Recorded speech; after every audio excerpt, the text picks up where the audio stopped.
é até melhor que desenvolve até mais rápido, né? Tem que pensar pelo lado positivo. É, E de forma mais intensa e melhor, assim. Eu acho que a gente já vai dar início, né? Até porque, como o professor Pedro falou aí, é um programa, de certa forma, simples de mexer, né? Intuitivo. E a gente vai vendo aí com o passar desse mini curso que não é tão complexo, né? A gente consegue abranger todos esses pontos que ele nos fornece de forma simples, prática, fácil. E é isso, basicamente isso. Não tem muito o que falar dele não.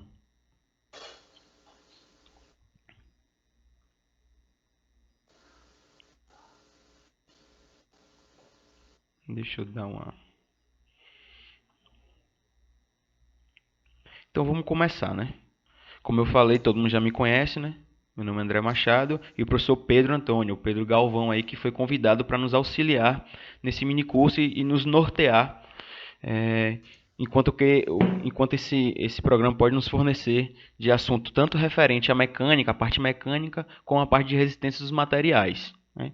Ele vai fazer com que a gente consiga entender e ter, de certa forma, a parte visual mais aguçada para melhorar o entendimento de tudo que for feito, tanto de treliça, de vigas, de colunas, de eixos maciços, eixos vazados, enfim, todos esses tipos de materiais que a gente trabalha tanto na mecânica quanto na resistência dos materiais.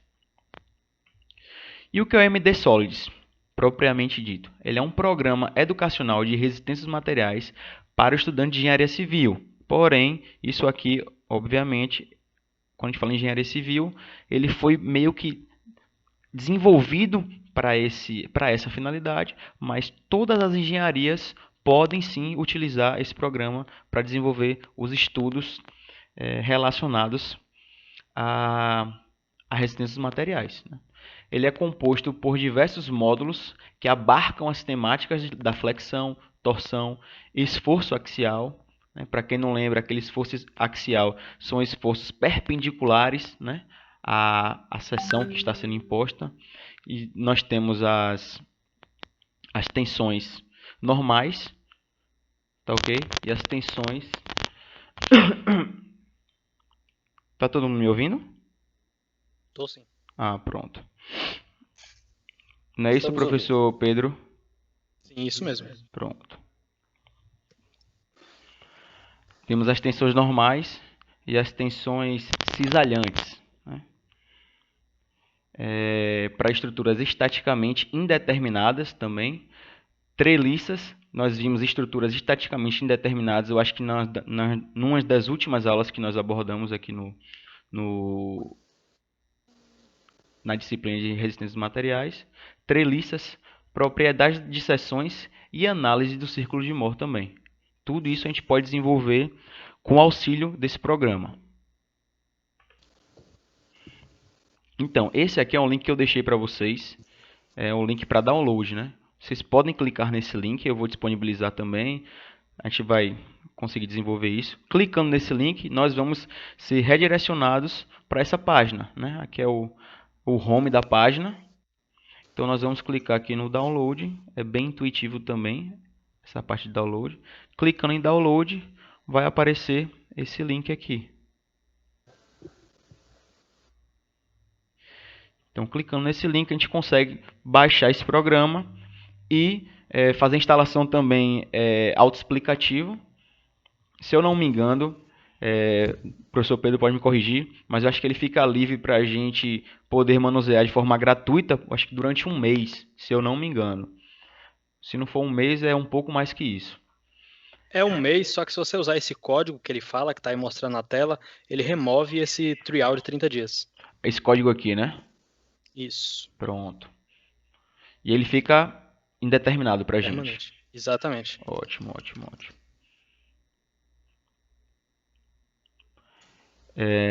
Então a gente faz esse download, consegue baixar esse programa, como o professor já falou aí.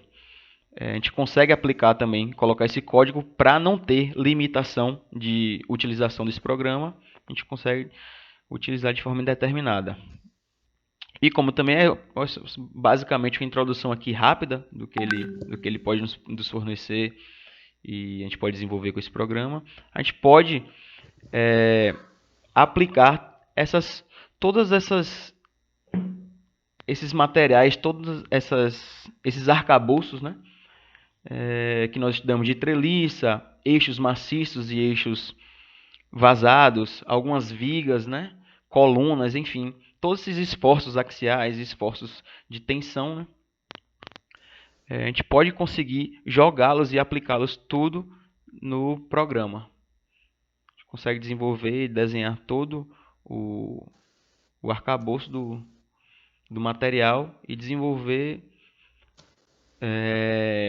todos os esforços, todos os momentos, tudo que for determinado pelo Hibbeler, por alguns livros, a gente pode jogá-los e fazer de uma forma mais simples, rápida e prática e obter esses resultados. Tá ok?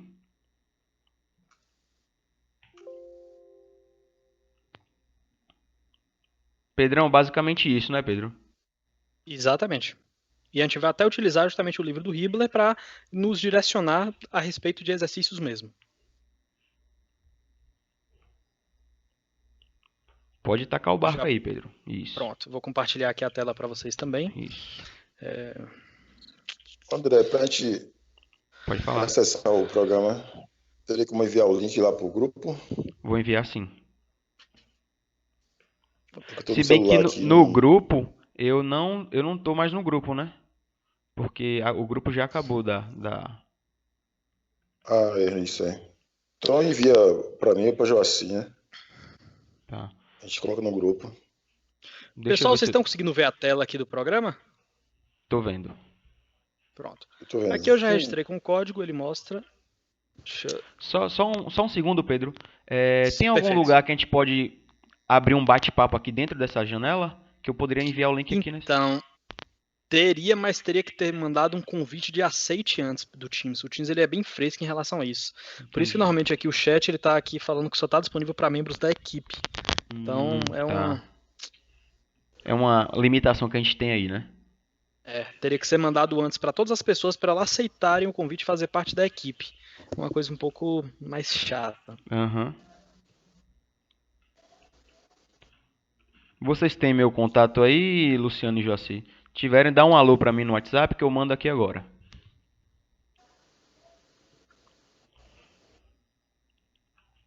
Essa aula está sendo gravada, o minicurso está sendo gravado e também vai ser disponibilizado após a gente finalizar, tá ok?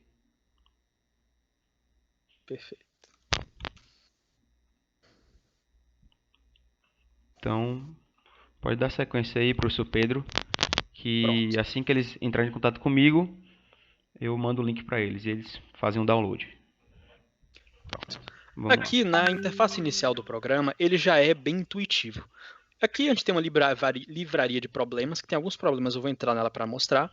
Aqui a gente tem entreliças, aqui a gente tem cargas axiais, a gente normalmente não utiliza tanto esses esforços de cargas axiais. São os esforços assim como se tivesse... como se fossem duas barras pressionando, é mais para uma prensa, mas para cálculo em si de estudo a gente não utiliza tanto. Aqui a gente pode analisar qualquer coisa nessa área de análise, é para se você tiver uma viga, por exemplo, indeterminada. Eu estou aqui falando por alto, mas vou entrar em cada um.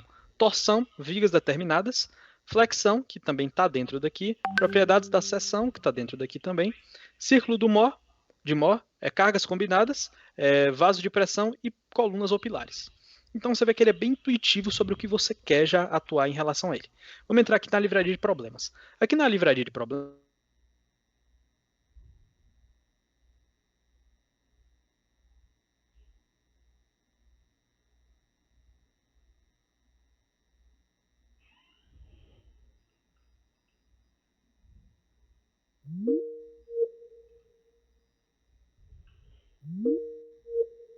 acontecem, pessoal.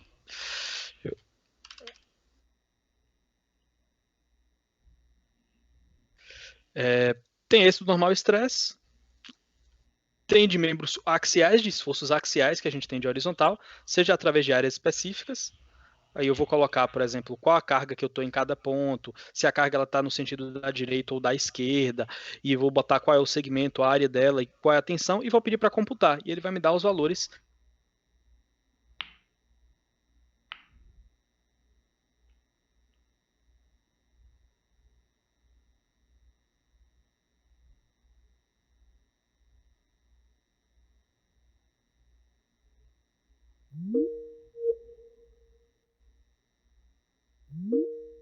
Que tiver entre uma chapa. Isso é bem utilizado tanto para engenharia civil quanto para engenharia mecânica, já que engenheiro mecânico normalmente ele realiza os projetos estruturais de estrutura metálicas mais complexas. E normalmente elas são verdadeiramente fixadas ou através de solda ou através de parafusos. Então aqui a gente vai colocar, sempre o programa, ele vai, como é um programa americano, ele vai tender a começar com as unidades através de polegadas, que é inches. Só que a gente vai mudar para milímetros ou metros. A força também a gente vai, que está em libras, a gente vai mudar para quilonewtons, e pressão para megapascal ou quilopascal. Aí aqui, o que a gente pode mudar? Aqui ele está querendo saber justamente isso, e a gente pode ver como é essa peça. Essa peça daqui, a tendência dela é que ela vai ser puxada por essa carga. Então a gente quer calcular qual a força que vai resistir a esse parafuso. Vocês estão conseguindo entender por enquanto? Ok, bem Pronto. claro. Pois é. Aí quando você tiver aqui, você vai poder escolher se você vai querer uma peça dessa que ela seja engastada de forma simples, a chapa que vai ser puxada e o parafuso, ou se vai ser uma dupla. Quando for uma dupla, como é que vai acontecer? Vai ser literalmente duas chapas e a chapa que vai ser puxada entre elas. Então você vai estar dividindo a tensão em relação a dois pontos. E além disso, você escolhe também o número de parafusos. Um parafuso, dois parafusos, três parafusos. No programa ele permite até 4 parafusos. Até porque mais do que isso não é tão usual. Aí você vai fazer e vai calcular. Vamos botar aqui que eu vou botar o diâmetro do parafuso como é em milímetros, seja 30 milímetros. A força que eu vou estar exercendo seja de 60 quilonewtons. Aqui ele já deu qual é o estresse máximo que eu tenho. Correto. Que foi 10,6 MPa. Então, com isso, aqui ele mostra até como que ele fez o cálculo, tá vendo? Aqui em cima o programa ele sempre vai mostrar para você o cálculo que ele utilizou. Aí ele considerou 4 parafusos, a área do parafuso considerou 706,9 milímetros quadrados, de acordo com o diâmetro que eu dei, por parte cruzada. Então, multiplica por 2, dá uma área total de 5.654,9 milímetros quadrados.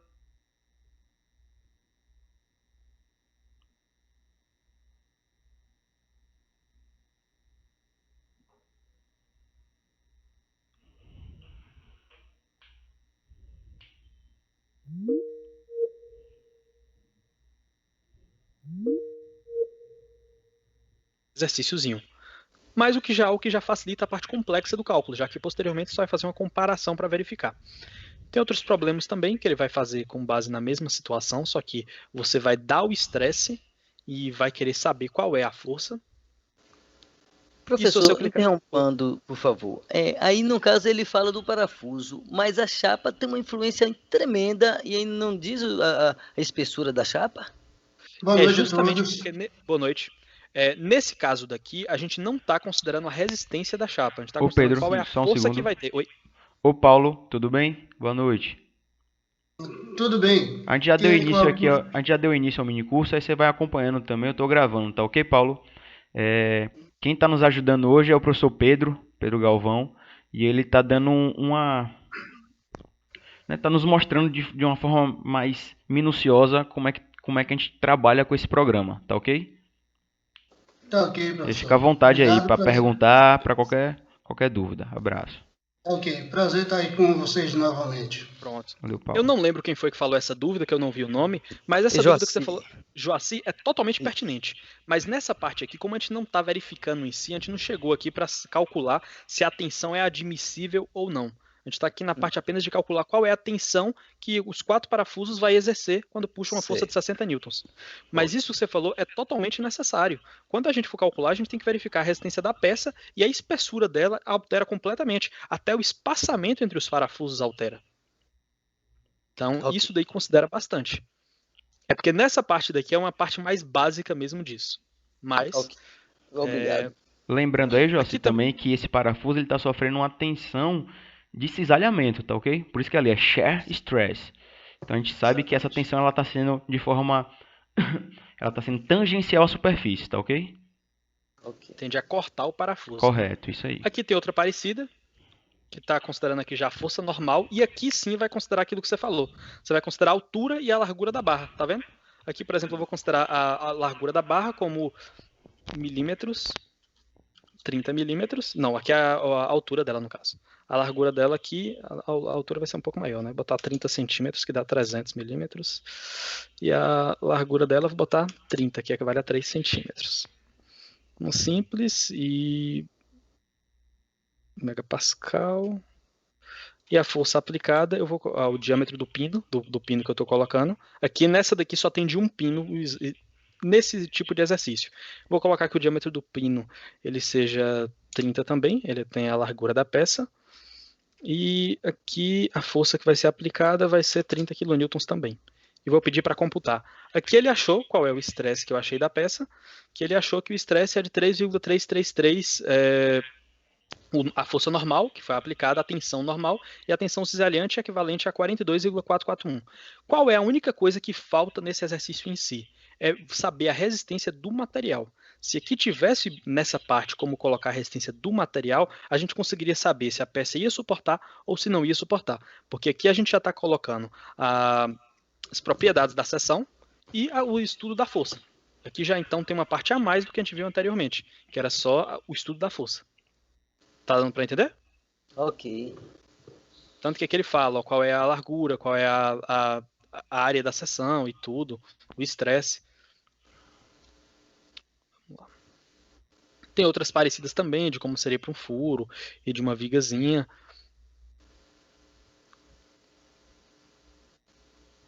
Aqui vai valer. Aqui é um teste que a gente está fazendo justamente disso, de fator de segurança.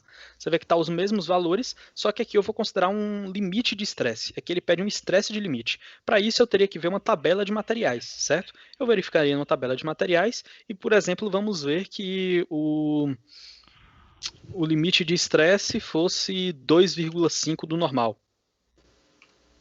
E de cisalhamento fosse 30. O fator de segurança daqui, como é aço 1.5 botar... Não, o fator de segurança ele vai me dar nessa primeira. Aqui ele me deu que o fator de segurança foi 0,75 e no outro 0,70. Só que na B é o contrário. Eu vou botar o fator de segurança e vou saber se vai a peça... se ela vai suportar. Então eu vou dar o limite de estresse, o fator de segurança, e ele vai me dar quanto eu consigo colocar de carga. Por exemplo, nesse caso daqui, vou apagar esses valores daqui, que ele vai já me dar. Quando eu botar para calcular, aí aqui, por exemplo, 2,8. Aí nesse caso, Pedro, a gente pode ir brincando, né, entre aspas, com os valores Exatamente. e subestimando ou superestimando alguns fatores de segurança ou vice-versa, né? Exatamente. E com isso a gente consegue ver realmente, considerando que a gente sabe que já tem tabelas, por exemplo, de esse daqui ser um aço AS50, alguma coisa do tipo, a gente vai saber exatamente já quanto ele vai resistir. Então você consegue usar com base na tabela isso de forma bem prática. Aí tem propriedade material também, para a gente saber deformação, como o coeficiente de Poisson, e fazer o gráfico também de estresse. Ele é bem claro e bem intuitivo mesmo. Deformação axial também, uma viga como se fosse biapoiada, né, só que pela parte superior, a gente vai considerar uma carga. E da mesma forma, só que essa daqui não é a parte mais interessante desse programa. Essa realmente é só a parte de, como se fosse uma livraria, um banco de dados de exercícios. A gente tem a parte de treliça. Para criar treliça aqui, a gente não vai se alongar muito em treliça, mas é uma forma bem simples. Primeiramente aqui eu vou definir como vai ser minha grade, porque a treliça a gente tem que desenhar, só que não é tão complexo quanto no F-Tool. Então eu vou considerar horizontalmente quantos espaços eu terei entre cada peça. Por exemplo, eu vou botar aqui 10, e o número de espaços que eu terei na horizontal eu vou botar 4, na vertical 10, 3. Vai aparecer essa grade, tá vendo? Entre cada ponto desse para esse, você vê que tem aqui o equivalente a 10. Aí a gente pode considerar, seja centímetros e tal, aqui se eu não me engano é 10 centímetros equivalente a 100 milímetros. E aqui a gente consegue criar qualquer estruturazinha. Por exemplo, aquela estrutura que o professor André mostrou no problema. Eu vou pegar aqui, traçar aqui. Já criei um elemento, aqui já mostra o ângulo. Pegar aqui, traçar aqui. Já criei outro elemento. Pegar aqui, tracei aqui, já criei esse outro elemento. Beleza, aí agora eu tenho que fazer o quê? Colocar as reações de apoio. Naquele exercício que ele passou, eu tinha aqui um apoio móvel e um apoio fixo. E uma carga aqui. Então, como que eu vou fazer? Eu vou selecionar aqui suportes, tá vendo? E ele vai mostrar. Se aqui é um fixo, eu puxei para baixo, ele me deu um apoio móvel. Restringiu no eixo Y. Se eu puxar para o lado, ele vai me dar um apoio fixo, já que restringiu nos dois sentidos, no sentido vertical e no sentido horizontal. Só está, então, permitindo o giro nessa parte. Nesse outro daqui era um apoio móvel, então eu só puxo para baixo. Então eu tenho aqui um apoio móvel. Agora aqui eu vou colocar a carga. Pego aqui, coloco a carga, e ele vai pedir para eu dizer a magnitude dessa carga. Vamos supor 100. E aqui eu consigo botar para computar. Eu botei para computar, então eu já consigo saber. Essa peça daqui dessa treliça está sentindo uma compressão, está com a força de 141,42. Essa daqui está sendo tracionada, com equivalente a 100. Aqui as reações de apoio. E essa daqui está sendo tracionada também. Você vê que ele é bem simplesinho. E aqui você consegue verificar quais os pontos que são, as reações, que ele mostra qual é o sentido. E se você quiser apagar, também se apaga. Então é bem simples mesmo. Só que além disso, eu consigo alterar se eu quiser colocar uma área para calcular o estresse dessas peças. Correto. Eu consigo editar, botar uma área e realmente mexer para saber qual vai ser a tensão nessas peças. Que até o momento aqui a gente calculou as forças. Mas se quiser saber tensão, basta eu colocar uma área da peça para eu saber a tensão. Deu para entender? A hipotenusa aí sofre muito mais tensão, né? Muito mais.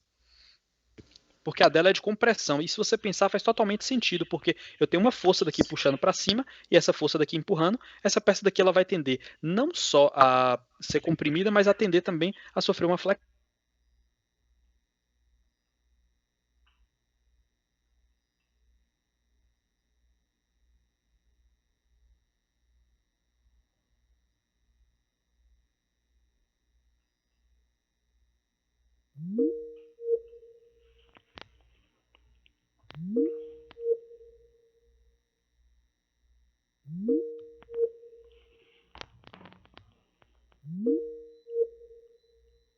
E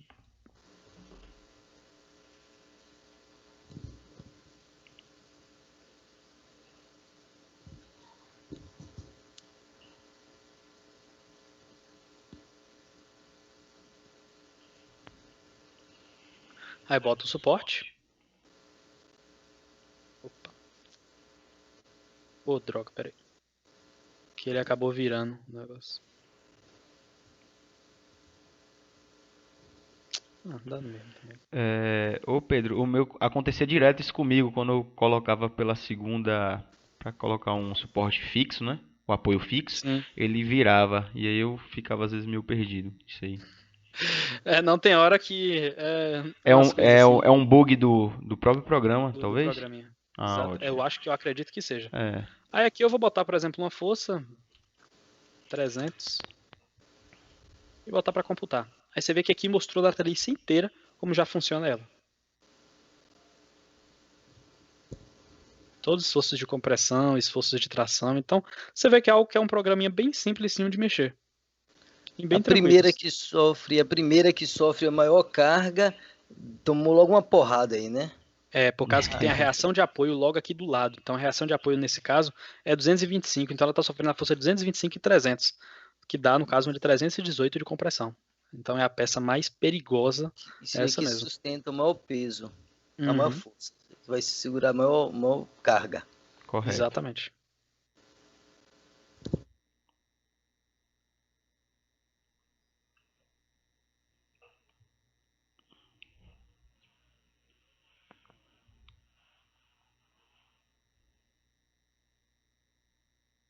Cara,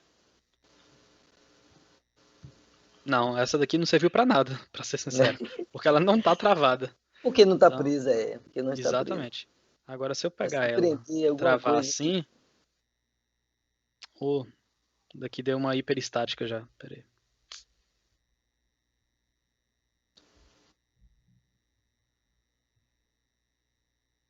Eita. Pera aí que agora.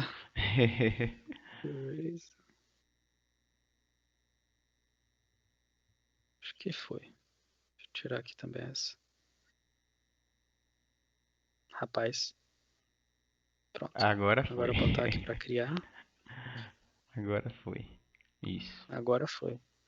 Agora aqui, se eu tivesse, por exemplo, uma divisão no meio e colocasse, ajudaria, mas deixa eu pensar aqui. O que é interessante aí também, Joci, é que como você pode alterar a área dessa barra, correto, Pedro? Sim, pode. Então você pode alterar essa área, você pode também Influencia. determinar no programa a menor área que ele pode resistir a esse esforço e justamente conseguir reduzir o custo da sua obra, entendeu? Também. Você pode. Uhum. Verdade. Ok, por Pra- exemplo, se eu botei uma área de 34, ele vai me calcular o estresse quando for, entendeu? Uhum. Para ter menor custo com os ferros, vamos dizer assim, com as chapas, Exatamente. Isso. com os tetalons, seja o Aham. que for. Com certeza. Essa parte de treliça ela é bem simples e é basicamente isso mesmo. Então, aqui essa daqui de força axial a gente não vai entrar muito porque realmente é uma coisa que não é tão usual, mas também é muito simples de mexer. Você pode ir alterando aqui ele está considerando como se fosse duas barras rígidas, tá vendo? Uhum. Aí você vai botar a distância e tudo. E também tem como você ver duas barras sendo comprimidas, uma em relação à outra. Aí você bota a carga, 30, e vai botando comprimento de uma, comprimento da outra, a área, o módulo de elasticidade, que é que ele já tem os elementos próprios que você Ótimo. vai Isso aí é considerar. perfeito. Aham. Por exemplo, o alumínio, O concreto pra bronze, gente aí, o concreto, metais. concreto, exatamente.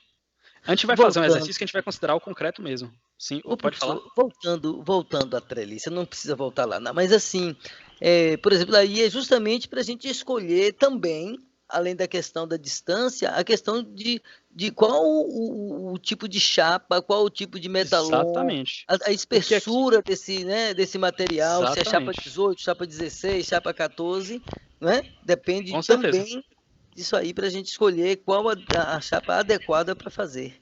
Com certeza. Aqui na parte de torção, a gente vê torção. Só que aqui a torção ela nos dá mais em favor de tubos, como o professor.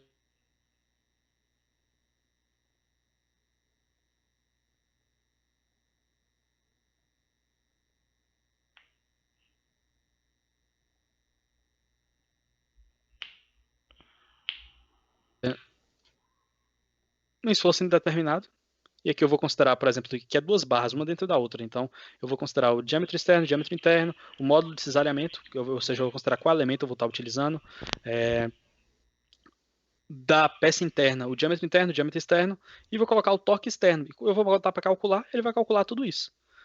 Além disso daqui, tem a forma genérica, que é essa forma daqui ela consegue você colocar quantas peças que for, mas ela não tem uma forma visual. Você vai fazendo por cálculo, você vai botando comprimento, diâmetro externo, diâmetro interno, módulo de elasticidade e a parte inicial do giro. As outras coisas tudo ele vai calcular.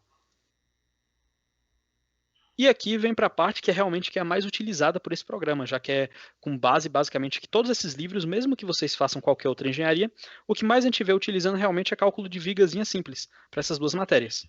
Tanto resistência quanto mecânica, como algumas análises. E esses dois outros elementos, eles estão inclusos aqui dentro também. Tanto a flexão quanto as propriedades da seção. Uhum. E aqui a gente vai ver da seguinte forma. Você vai chegar e vai aparecer essa telinha. Você vai escolher qual apoio que você quer. Engaste de um lado, engaste de outro lado ou um biapoiado. Normalmente aqui a gente vai considerar um biapoiado. Eu vou até mostrar um exercício para a gente resolver junto um exercício aqui. Tem um exercício do livro de Hibbeler. Deixa eu ver. Esse exercício daqui, ó. Esse exercício daqui é bem interessante. Não vou botar um primeiro mais simples, porque a gente depois pula para o outro. Não, é 6,24. Aqui, é 6,16. Ele pede aqui para a gente calcular representar graficamente os diagramas de força cortante e momento fletor para a viga. Essa é uma viga daqui engastada, então eu vou mudar ali para o engaste. Poxa, peraí, que tem hora quando eu mudo esse negócio daqui, ele muda o negócio completamente. Ele some, tem hora que some a telinha.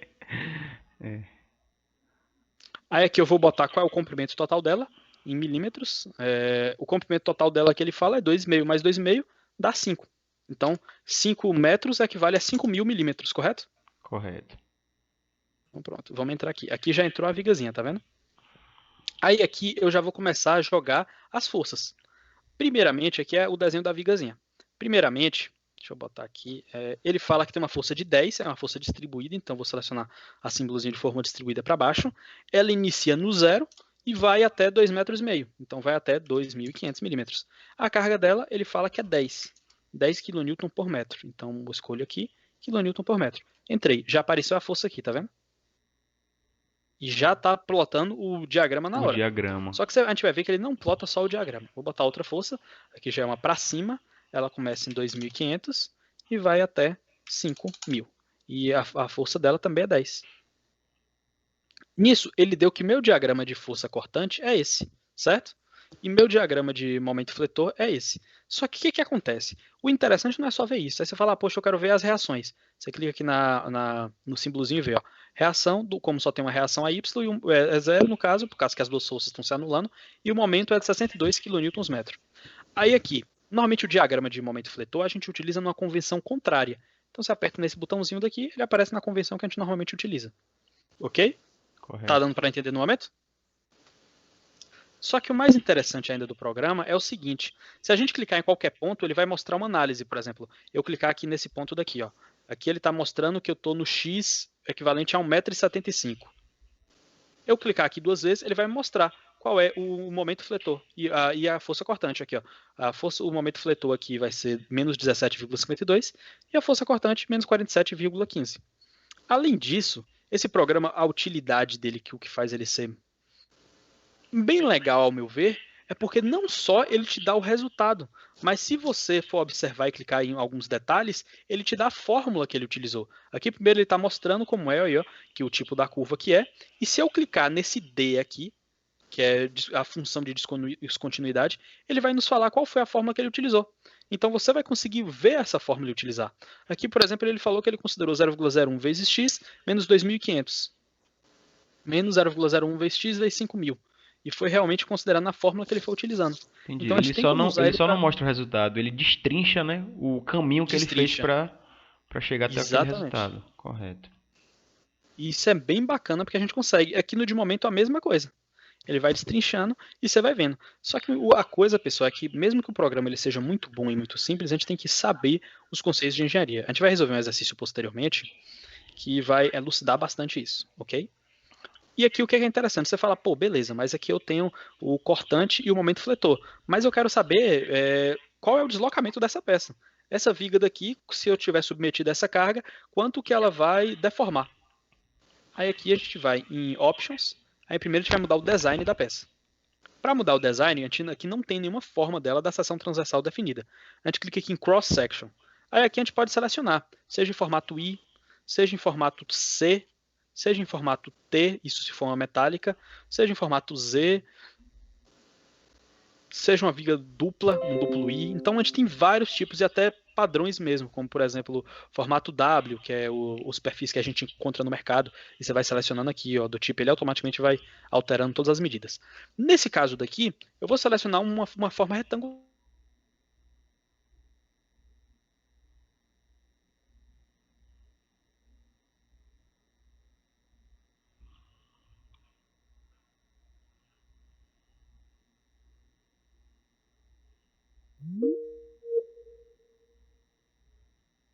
Concreto de média e resistência. Eu vou considerar um concreto de média resistência, porque de baixa aqui eu vou considerar como seja um contrapiso. Eu não sei exatamente essa questão. Deixa eu ver aqui. Concreto médio. A diferença não é tão significativa assim, não. Então eu vou considerar esse, considerar aqui que ele está em megapascal e botar para computar. Quando eu botei para computar, aqui ele já me deu várias coisas. O modo de elasticidade, como eu já tinha, o centroide, o momento de inércia da peça, a seção do módulo, o raio de giro, que a gente precisa calcular muito, o módulo de elasticidade, o módulo de elasticidade não, o módulo de plasticidade, o fator de forma, o módulo de inércia polar e produto de inércia e o momento máximo e tudo. Você vê que ele já dá vários dados. Só que com isso agora que eu já selecionei a seção e já selecionei o elemento, que foi o elemento do concreto, eu fecho aqui, vou aqui e boto para mostrar agora o slope e a deflection. Então o que acontece? Aqui na deflexão ele está mostrando quanto essa viga está se alterando. Como ela é uma viga que ela está engastada, você vê que a gente já está numa situação que é um pouco chata. Aqui está dizendo então que no final da viga ela está tendo uma deformação de equivalente a 54 milímetros. 54 milímetros a gente considera como sendo 5 centímetros. É isso mesmo? É muito. Ô, professor, Muita coisa. agora eu senti falta de uma coisa assim na demonstração. Por exemplo, toda viga a gente sabe que depende muito, ou sei lá, um percentual muito grande do tipo de ferro, ou do tipo do aço, né, que é utilizado nessa viga para você ter condição para ter uma resistência X ou Y. E nesse Perfeito. caso aí, não aparece esse tipo de aço que é utilizado? Aqui, nesse caso, a gente está utilizando uma viga como se fosse completamente de concreto. Por isso que ela teve essa deformação tão alta. Se a gente fosse fazer uma viga que fosse, por exemplo, Uma viga armada, né? uma É viga armada, concreto armado. Isso. Eu acho que esse programa já não consegue, eu acho. é porque ele entra, eu também acho que não, porque aí já entra em outra questão. Quando a É, gente vai fazer uma viga armada, a gente considera a resistência do concreto como sendo apenas a compressão e a resistência do aço sendo apenas a isso, tração, basicamente. isso. Por isso tem a Correto. armadura positiva e negativa. Mas nesse caso daqui, a gente está utilizando mais para ver a propriedade da seção. Quer ver, por exemplo, uma coisa interessante? Eu estou com essa viga daqui. Aqui deu 5 centímetros de deformação, correto? Isso. Sim, Que é correto, muito. correto, correto. Muita coisa. Eu vou pegar e aumentar, falar, pô, se deu 5 centímetros, como a gente sabe que o momento de inércia, a fórmula dele é base vezes altura ao cubo sobre 12, a gente sabe que a altura tem uma importância muito maior na deformação do que a largura, correto? Correto. Com Já que a altura é certeza. elevada ao cubo. Então eu vou pegar aqui e aumentar para 450. Vou botar para computar, novamente. Já foi para 16. Você vê que eu aumentei 50% e reduzi mais de 2 vezes a deformação. Se eu botar aqui para 500, Menos ainda. menos ainda. Você vê que foi para 11, ou seja, 1 centímetro só. Então Aham. já está começando a ficar melhor a situação. Deixa Aí eu eu abrir um ainda posso falar, parêntese poxa, aqui, Pedro. sim, sim, Como a gente falou no início, Joaci, esse programa é mais voltado para a parte de mecânica, né, e resistência dos materiais. Então ele verifica esse material apenas com um material que não seja um compósito, né? Então quando é um concreto armado, aí já entra na parte de concreto armado especificamente, né, da matéria concreto armado. Você vê que no Sim. Hibler, em outros livros, não existe esse tipo de junção de um compósito mesmo para a gente determinar a sua resistência, né? Ô, e até professor, e foi, aí tem uma outra situação, porque o comprimento total dessa viga é de 5 metros. sim, E normalmente nas construções civis, a altura da viga é proporcional à distância, ao comprimento dela. sim, Geralmente E que 10%. normalmente é de 10%, Correto. 10% do vão. Então, à medida que você está aumentando aí a seção da viga, a altura da viga, está diminuindo justamente a deformação por conta disso, porque ela precisa resistir até o peso próprio dela, né? com certeza. Então isso daí é bem interessante porque muda muito também de relação quando na prática do aço que você está utilizando. Só como o professor André falou, isso é para outras disciplinas. Mas, por exemplo, você consegue fazer uma viga muito mais esbelta, mas tendo muito mais aço da forma dentro, contanto que não passe das das Da área zonas, né, que tem mínima a de zona, aço, zona talvez? 2, da área mínima e área máxima também que a gente considera. Isso, Porque existe correto. também a área máxima. Uma coisa do aço, pessoal, do concreto armado, que é bem interessante, é porque a gente tem a ilusão de que se a gente colocar muito aço, a estrutura se torna mais segura. Mas nenhuma norma recomenda, porque o concreto armado ele tem uma característica que é muito interessante, que ele avisa quando vai romper. Isso a gente não pode perder. Como assim? Se a gente tem um concreto armado e a gente vê numa viga que ela começa a trincar ou alguma coisa, dá tempo de o pessoal sair, de a gente fazer uma evacuação e de não ocorrer um incidente mais grave. Porque ela mostra, porque como o concreto ele é Ela a não parte mais colapsa, né, frágil, a professor? tração, Ela não colapsa, exatamente. justamente. Como é a parte mais frágil a tração, se está mostrando que está trincando, quer dizer que o esforço de tração, que é o que a viga normalmente é mais submetida, está sofrendo esforço além do que ela consegue suportar. Então ele começa a ter leves trincas, porque o aço ele tem o limite de escoamento dele, ou seja, quando ele chega numa tensão superior ao que ele resiste, ele começa a escoar, começa a esticar até chegar no ponto de ruptura. Só que o concreto não, ele já trinca de vez, então isso é um sinal positivo.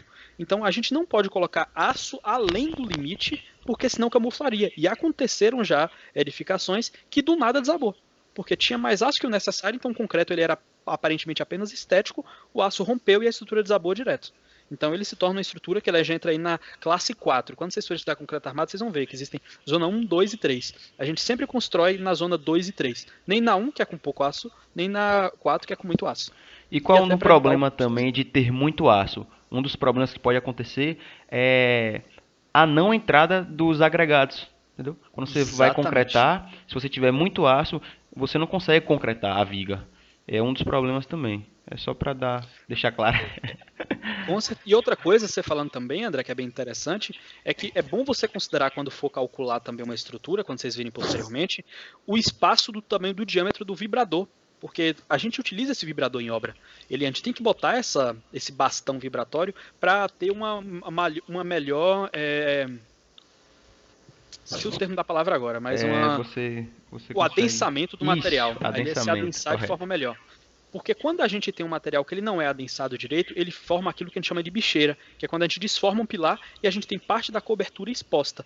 E aí, nesse caso, dá para recuperar? Dá. Só que você usa um material que é muito mais caro, que é um grout ou um compound, que ele é um material polimérico que ele tem uma resistência equivalente a quase 3 vezes a do concreto, a depender, ou até maior ainda. Tem compound que a gente compra, que você compra em qualquer loja, que compound é a marca, na verdade, mas ele é uma massa polimérica, mas o compound mesmo, ele atinge acho que 80 MPa, e até em um dia isso, entendeu? Então é muito alta a resistência. Mas é um material que um negocinho de 1 kg custa R$60, então é caro. Então é bom sempre a gente ter esse cuidado de verificar o espaçamento, não só para os agregados entrar, mas para a gente conseguir vibrar ele também para adensar.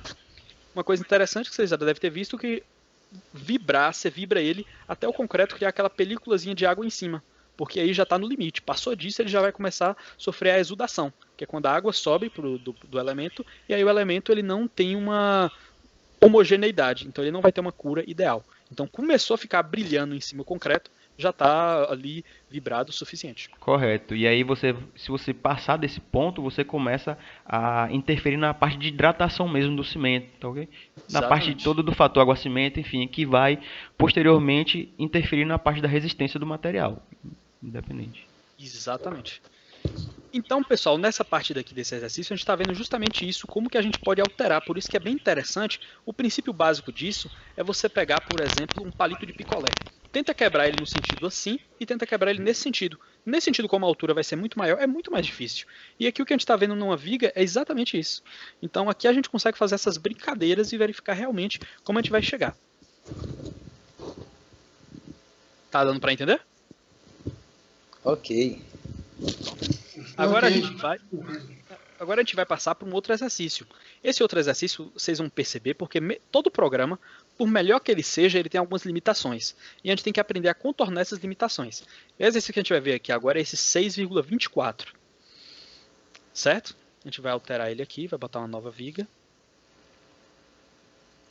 Vou botar aqui para voltar. Estou aqui na página inicial. Vamos só analisar primeiro as definições da viga. Ele fala que é uma viga que ela está parafusada por um pino no A e repousa sobre um coxim em B, que exerce uma carga uniformemente distribuída. Qual é a diferença aqui? Pessoal, essa daqui não vai ser um apoio comum.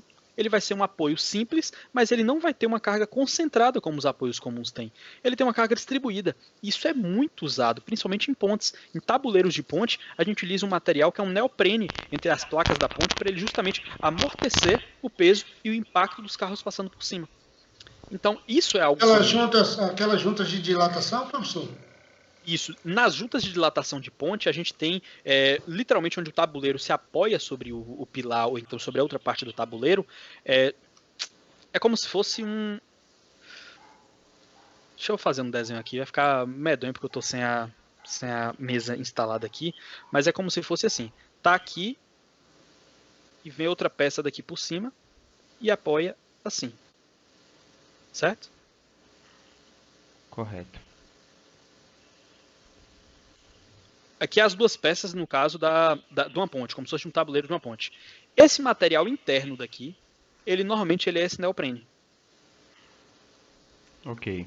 Como se fosse um emborrachado, uma coisa Isso, assim. só que um emborrachado de uma resistência bem Muito alta. grande. Sim. Muito grande mesmo. E uma coisa interessante, pessoal, que tem... Falando disso, porque não sei se vocês já chegaram a ver sobre viga Gerber. Mas existem vigas que vocês vão ver, o pessoal posta muito nas redes sociais, tipo foto da ponte do Rio Niterói, e que a ponte tem uma parte que está afastada, como se fosse que está rachando na ponte. Aquilo ali não. Aquilo ali ele tem duas funções. Primeiro, se junta de dilatação, e segundo, é um princípio de viga Gerber, porque quando a gente tem uma rótula, quando vocês verem isso em rótula, como aqui é um exemplo até de rótula, ela quebra o momento fletor. Sempre que você tem uma parte móvel, se eu tenho essa parte daqui que ela é móvel, o momento fletor ele vai ser aqui e vai ser aqui, no lugar de ser um grande assim.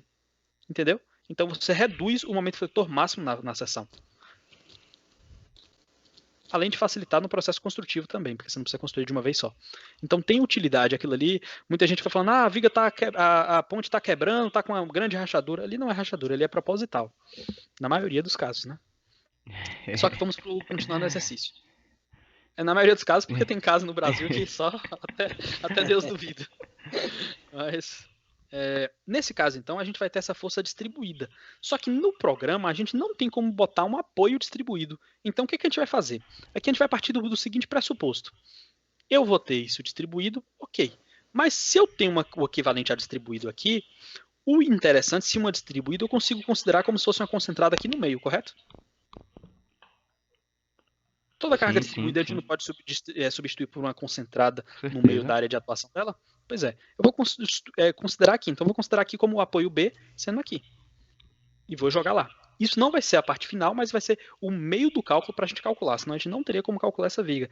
Então, por isso que todo programa, é por isso que muita gente fala, qualquer pessoa mexe num programa de Feberic. Mexe. Mas saber realmente calcular, não. Porque você precisa saber, conhecer de engenharia para mexer. E qualquer outro programa de cálculo estrutural. Vou aqui, a gente vai criar a vigazinha aqui, ela é uma viga biapoiada, o comprimento dela total é 2,4 mais 0,6 dá 3 metros, mais 0,3, 3,300. O suporte esquerdo está no 0 e o suporte direito é que eu vou colocar no meio disso. Se está no meio disso, eu vou pegar 2,4 mais 2,3 mais 0,3, que é a metade disso, então vai estar no 3. Correto? Correto. Sim. Ok, pronto. Criei aqui a peça, certo? Aqui a carga dela eu vou botar, eu tinha colocado uma outra carga, mas eu vou deletar.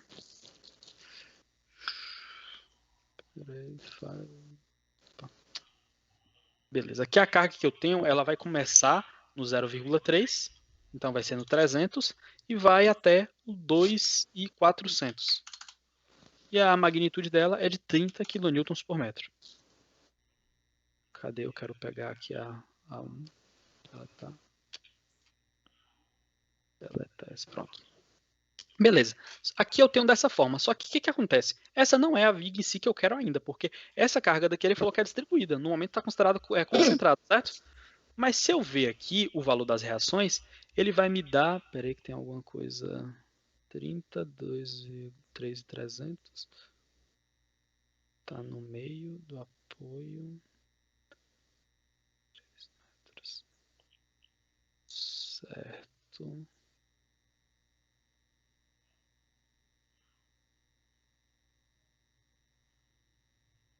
Não, aqui eu considerei errado na carga. Ela vai até 2,700. Porque ela começa em 3 e ela tem um comprimento de 2,400. Então ela vai 0,3 mais 2,400 vai até 2,700. Deixa eu alterar ela aqui. Vai até 2,700. Pronto. Aí o que acontece? Se eu verificar aqui, eu vou achar que as duas reações deu 36, certo? Se essa daqui deu 36, a gente vai fazer um cálculo reverso. Se eu tenho aqui... Se eu tenho aqui que uma distribuída está equivalendo a uma de 36 ao longo de 0,6 metros, eu consigo achar a distribuída, correto? Sim, com certeza. 36 é igual o comprimento que eu tenho, que é 0,6, vezes Q. Correto? Que a carga é como se fosse aqui a distribuída. Quando eu fizer isso, eu vou achar que essa carga daqui vai ser igual a 60. Então, eu vou pegar e alterar essa viga. Eu vou colocar aqui de volta o apoio.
Alô? Tudo certo, tudo certo. Pronto. E agora, com isso daqui, a gente literalmente consegue calcular realmente essa questão. E já está calculado, na verdade. Então, essa questão daqui, se a gente não fizesse isso e só quisesse lançar pelo programa, não teria como calcular.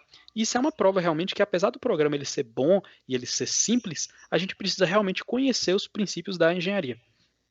Porque senão, você não teria como botar o equivalente a um apoio distribuído. Então, a gente utiliza do programa uma função que ele originalmente não teria, mas como todo apoio é uma carga, a gente joga na forma da carga. A gente só usou para descobrir se deu 36, 36 equivale a alguma coisa multiplicado por 0,6 no meio. Então, a gente achou e botou para calculando. Então, deu aqui que valeu igual a 0. E eu vou mostrar para vocês também que eu estou com um solucionário desse livro até para mostrar para vocês que bateu exato também a resolução. Aí aqui está considerando já o diagrama em kN por metro. Você vê que ele está dando aqui no limite 32 kN/metro de momento fletor. E no momento cortante está dando 36 e depois volta para 0 por causa da questão. Eu vou mostrar aqui o diagrama para vocês agora. Essa questão é a 6,23.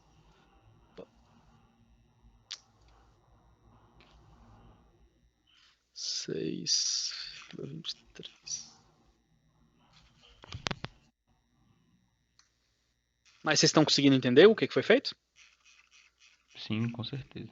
Sim, pessoal. Isso é claro que é com a prática, é praticando, é exercitando que nós vamos aprendendo mais ainda, mas está dando para entender o que você está fazendo. Pronto, justamente com a prática mesmo, a gente vai fazer outros exercícios. Aqui você vê que o gráfico deu exatamente igual. Ó. Claro que está numa proporção diferente, mas deu exatamente igual. O comportamento, sim. O comportamento do gráfico.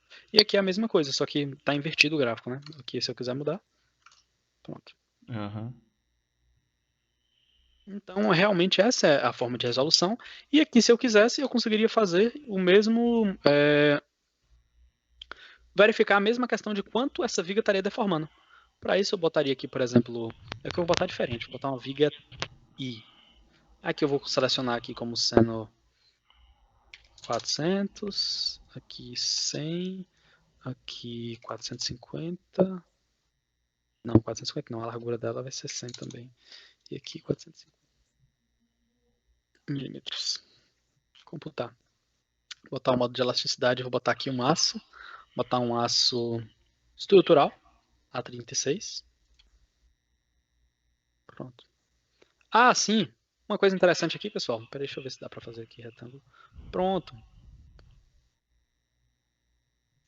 Perfeito. Lembra que a gente estava falando da viga, isso eu vi até agora, que a gente estava falando da viga sobre se fosse armada, como seria? Sim. Sim. Aqui... Nessa daqui que não dá,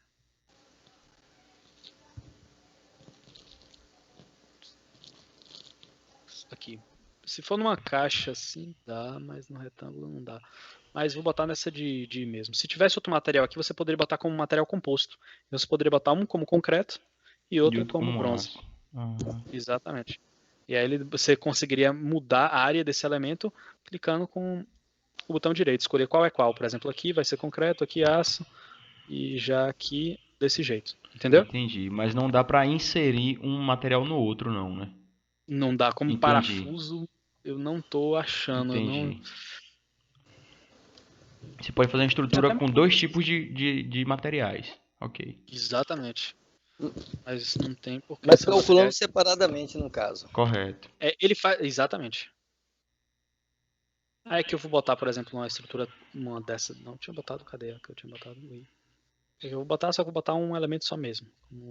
Que é o aço A36 estrutural. Que daí MPA, botar para computar. Computou. Ok. Ele me dá as propriedades da seção. E aqui eu vou botar para mostrar a deflexão. Em milímetros. Você vê que aqui ele chega bem pouco. Então essa viga daqui o tamanho dela tá muito bom. Você vê como é em milímetros, está chegando no máximo a 0,01. Então tá na verdade uma viga bem alta para o esforço que ela tem. Então tá super dimensionada essa viga.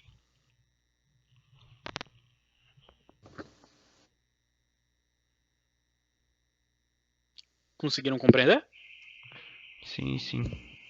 Vocês conseguiram baixar o programa aí? Eu mandei Não, só pra... Foi o Luciano que falou comigo? Acho que foi o Luciano ou foi o Joaci que falou comigo. depois eu pego com o Luciano, eu não consegui. Oi, eu mando pra Joaci depois. Pronto, ótimo, não tem problema. Beleza, que o ideal era a gente resolver juntos um exercício. Mas tô no celular. Entendi. Vou ter que assistir a aula de novo amanhã. Essa parte de viga, ela é basicamente isso. Além disso, o que a gente tem aqui? A gente pode colocar uma viga com... vou botar aqui mesmo o tamanho da viga, só que eu posso botar uma carga que ela não é uniforme, ou seja, que ela começa em 60 kN e termina em 70, por exemplo, então fica o contrário. Botar aqui, tá vendo, uma triangulada, enfim. Posso jogar momentos também nas posições. Literalmente tudo que tem no livro sobre cargas e sobre viga e tudo, a gente consegue fazer aqui tranquilamente. E é de uma forma bem simples para mexer.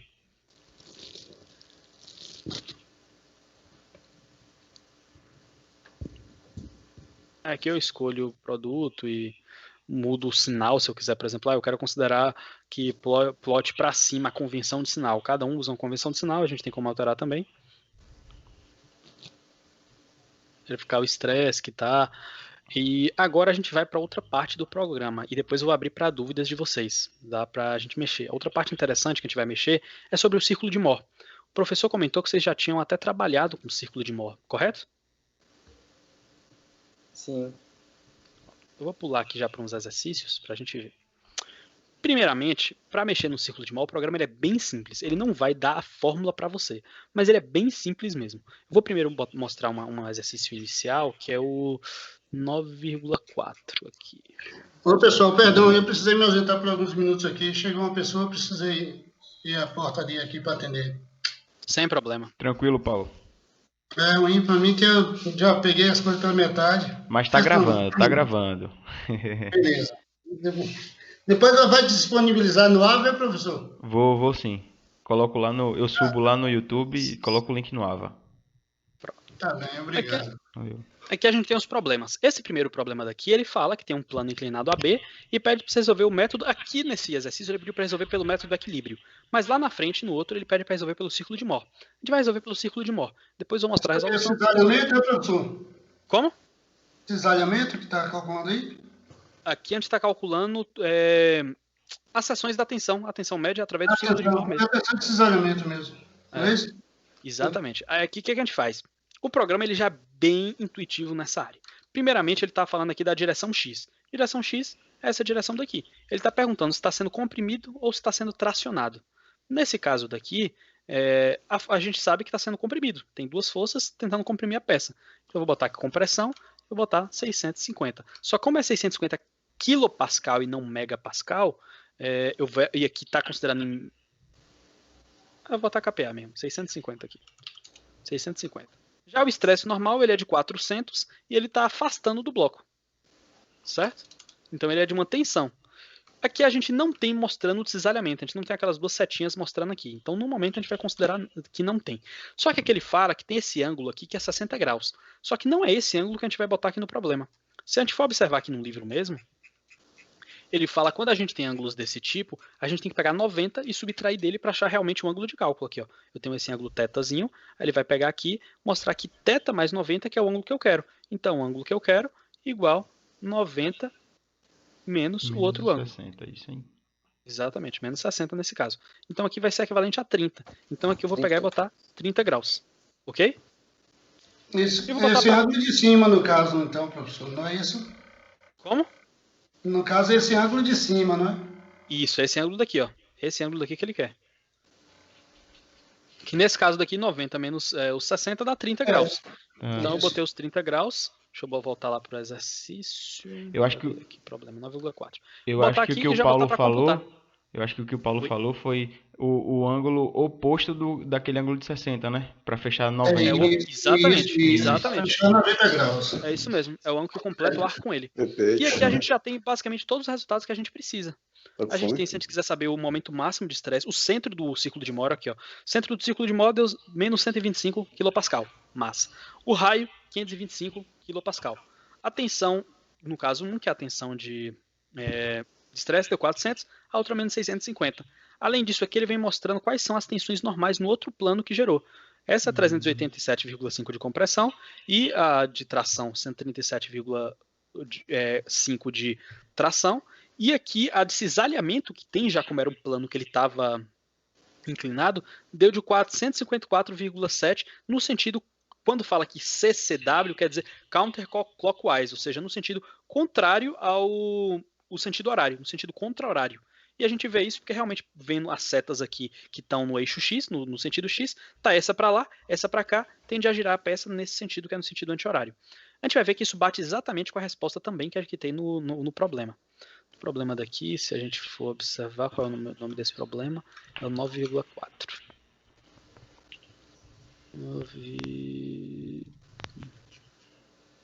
9,4 não, porque para calcular desse jeito é o 9,46, eu acho. Que ele pede para calcular. Pera aí, deixa eu ver aqui que eu não lembro o nome do número. Botei aqui. É o 9,56. Pronto. 9,56. Okay, 9,56. Você vê que até o círculo bateu certinho. Aham. E os valores, a mesma coisa. Aham. Os valores do menos 0,387, a tensão no X, no caso, aqui deu a mesma coisa, 387, só que aqui está em KPA porque eu considerei em KPA. Se eu considerar MPA, vou considerar aqui 0 e da mesma forma e daria o mesmo resultado. Sim. E aqui deu negativo porque aqui também deu negativo, que é um sinal de compressão. E no caso de cisalhamento, deu 0,455, que é a mesma coisa, deu 4,54,7 no sentido contra-horário. Que é o sentido positivo. É isso que eu falei para eles. Adota-se geralmente compressão, o sinal negativo, e atração, sinal positivo.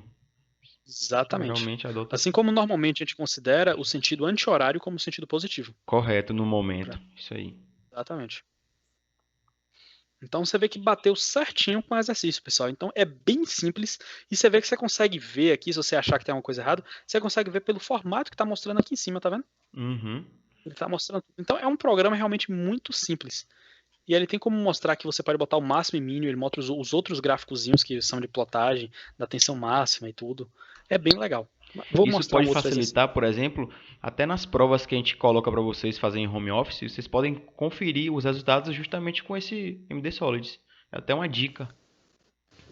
Exatamente. Agora, aquilo que o professor Pedro falou no início, que não basta só querer usar o programa, você vê que ele não usou 60 graus, 90 graus, 60 graus, foi 30 graus. Você tem que ter a teoria Exatamente. por trás. Tem que entender o que está acontecendo para utilizar dos recursos corretos, senão não dá certo. Uhum. Exatamente. Se você for só querer utilizar e pegar os dados e jogar, você teria, como você falou, jogado 60 aqui, só que aqui ele fala, ó, o ângulo do eixo X até o eixo N, que é o eixo da aplicação da força, que é esse ângulozinho daqui. E esse ângulozinho daqui, quando a gente vê no livro mostrando e nos estudos, ele é calculado daquela seguinte forma. Então, realmente, se você só tiver o programa e não saber utilizar, não adianta muita coisa. A gente vai aqui botar para resolver outro problema. Esse daqui, problema 9,70. A gente tem aqui, vamos botar aqui, cadê? Deixa eu botar aqui primeiro esses dados. Deixa eu botar back aqui, botar para recalcular. Isso que eu queria apagar, cadê? Aqui eu tenho como calcular outras coisas também, para saber se está alongando, se está com os rosetos, momento de inércia. Cadê? Reset, pronto. Aí aqui, beleza, pessoal. Eu vou botar a força normal de estresse, que é literalmente no sentido X, ela está aqui sendo de tração, ela está indo para fora, correto? Positiva.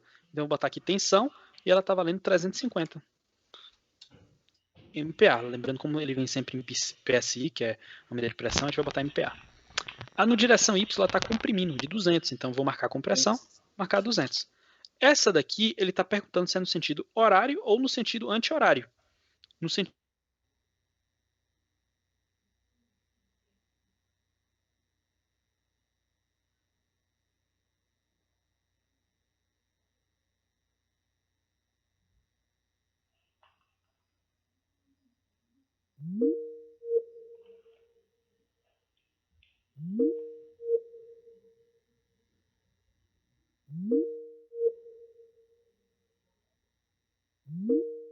Aqui você vê que o formato está igualzinho aqui, tá vendo? De acordo com o livro. Ó, a mesma aqui, as duas pecinhas para cima, a de tração da força Y comprimindo, a força X tracionando. Então, beleza. Aqui a gente já tem as respostas. Todas as respostas. E a gente quer saber o máximo e mínimo que ele pede aqui, que ele quer saber a tensão de saneamento máximo no plano, a normal média. E a orientação de cada elemento. A gente achou aqui, ó. Tensão máxima que ele tem é de 5.331. O centro é igual a 1.650. Não, aqui tá, peraí. É 350, não é 5.000 não. Bem que eu tava achando muito alto esse negócio. Botou um zero a mais. Pronto. Pronto, agora sim. O centro é 75, a gente vê. O raio deu 570,636. A tensão máxima no caso XY lá de cisalhamento, 570, a outra também 570,36. A tensão do ponto 1, a tensão 645,636. A do ponto 2, menos 495. Vamos observar agora na resolução também, para ver como vai estar batendo. É a questão 59,70. Então, bora lá, 9,70. A gente vai achar, ó. Primeiro a gente vai ver aqui o raio. Bateu certinho, 570,636. 570,636. O centro, 75. As forças principais de estresse. A primeira deu 645,64 e a segunda menos 495,64. 645,636, que é da 64, e a segunda é 495,636, negativa também. Você vê que até o sinal bateu. Tensão máxima, 570,64, 570,64.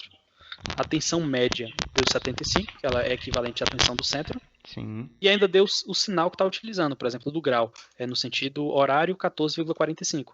Então a gente tem que esse ângulo daqui bateu exatamente como essa questão do plano. Aqui como ele está pegando, só que no problema ele resolveu pegando esse ângulo daqui. Como é o que completa os 90, deu exatamente os 14,45 no sentido horário, ou 75,59 no sentido anti-horário.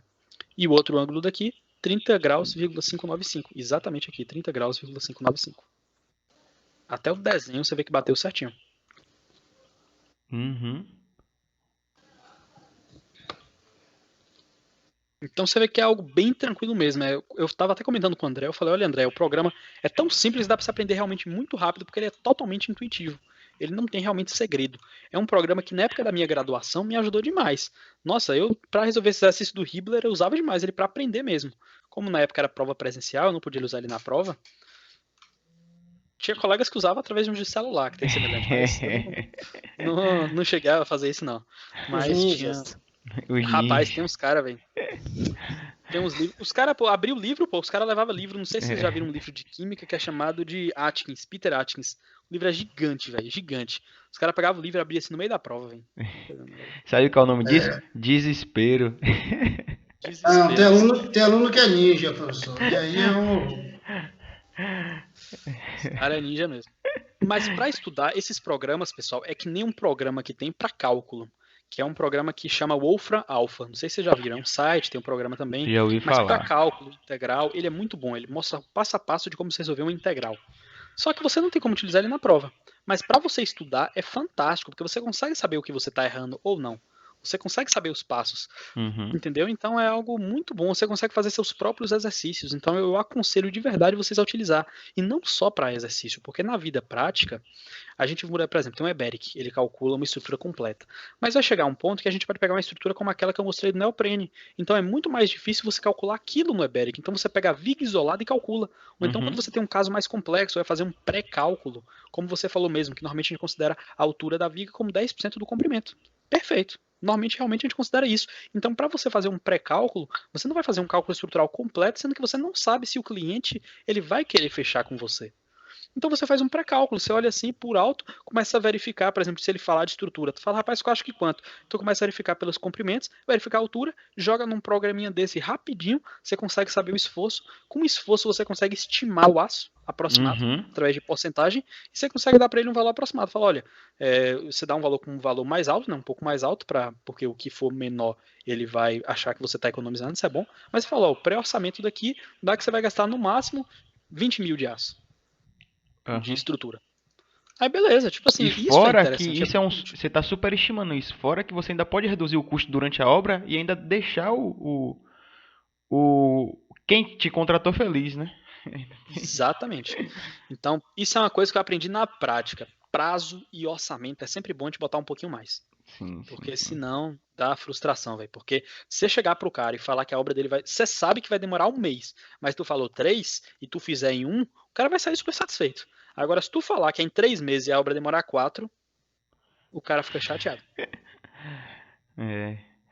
É o mesmo princípio que o pessoal faz em entrega de correio, né? Bota lá 10 dias úteis, Sim. chega em 3. Você, cara, esse é o melhor que existe.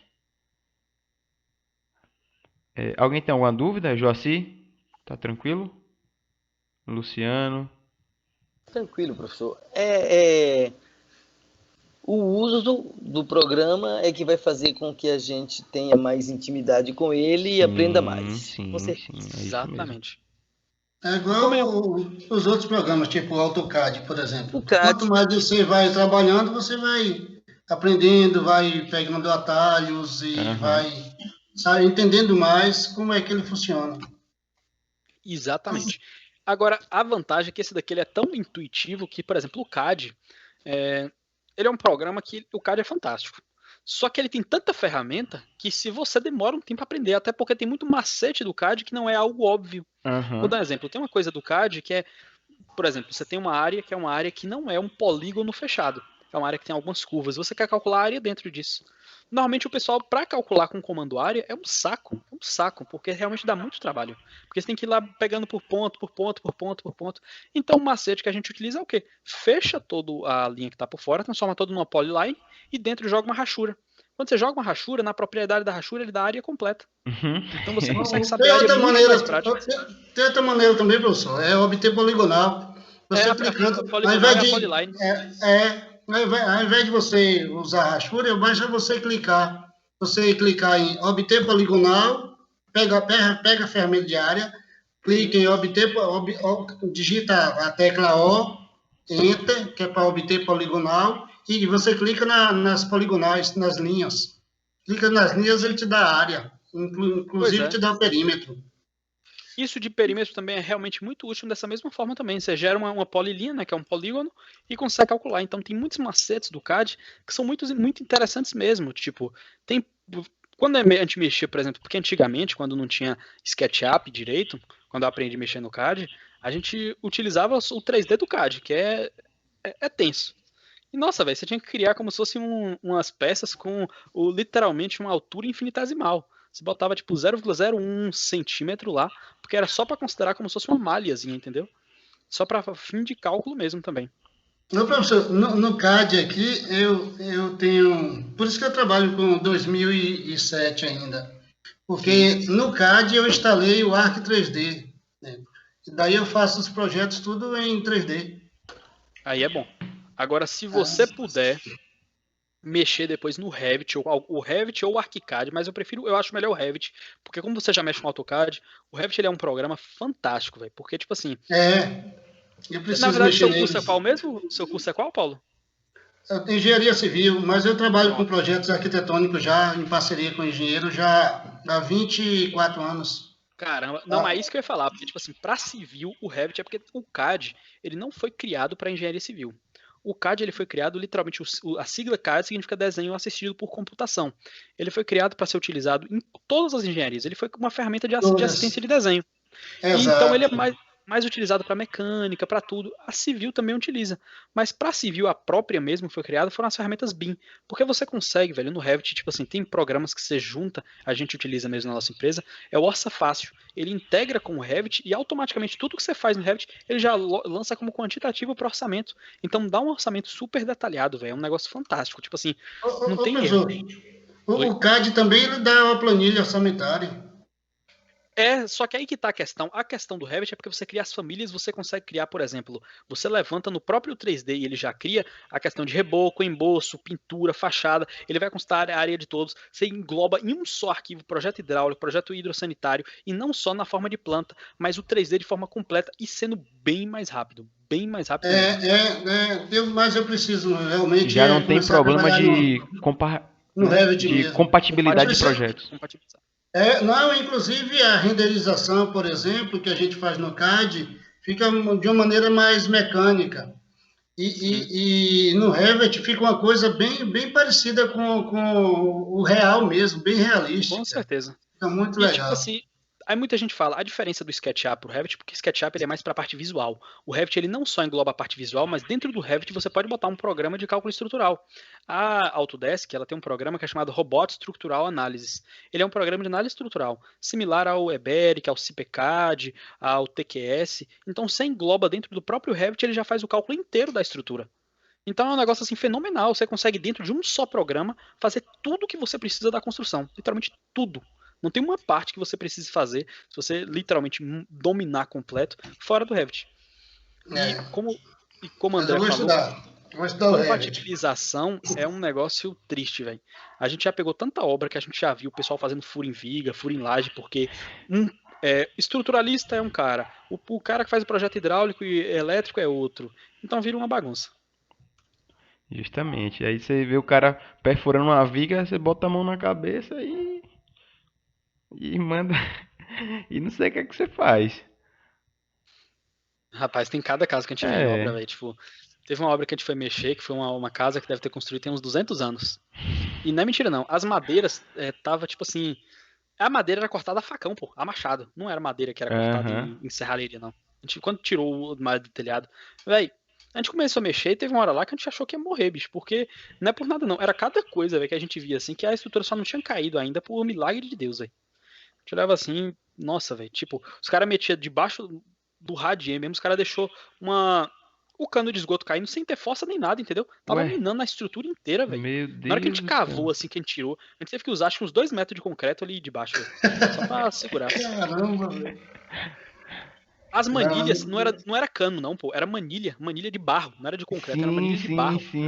A de esgoto antigamente usava-se esses tubos assim. Os tubos cerâmicos. Parecendo aquele semigrés, né? E o pessoal deixou, tipo assim, caindo de boa. Na hora que a gente dava descarga, e a gente descobriu como. A gente foi fazer um haste de aterramento, na hora que bateu a vara desceu reto. A gente falou, não é impossível. Tem um concreto embaixo contra a pisa, a vara desceu reto. A gente falou, vamos cavar isso. Na hora que a gente cavou, que a gente viu, a gente falou, velho, não tem condição não. Vocês conseguiram encontrar a barra de novo ou ela afundou tanto assim? Rapaz, a gente não encontrou não, vou te falar a verdade.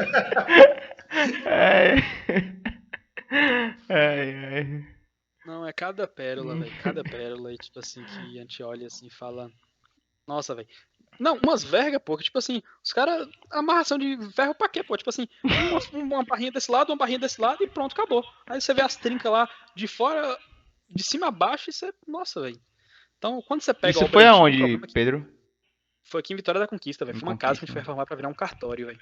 Só que a questão é o seguinte, quando você pega a obra antiga, que não tem projeto, velho, é um negócio muito arriscado. Por isso que eu aconselho vocês botarem termos em contrato. A gente aprendeu isso da forma pior possível na nossa empresa. A gente vai pegar uma obra que não tem contrato, a gente fala que a gente não se responsabiliza por danos a terceiros. Tipo, a gente não tem um projeto, a gente não tem como saber onde vai estar passando uma tubulação de água, ou então uma tubulação de gás. Claro que tem alguns scanners que a gente pode utilizar, a gente utiliza, mas muitos deles não têm uma precisão absoluta. Até porque construções antigas, a parede era 50 centímetros de parede. Então, você não tem como ter uma precisão exata.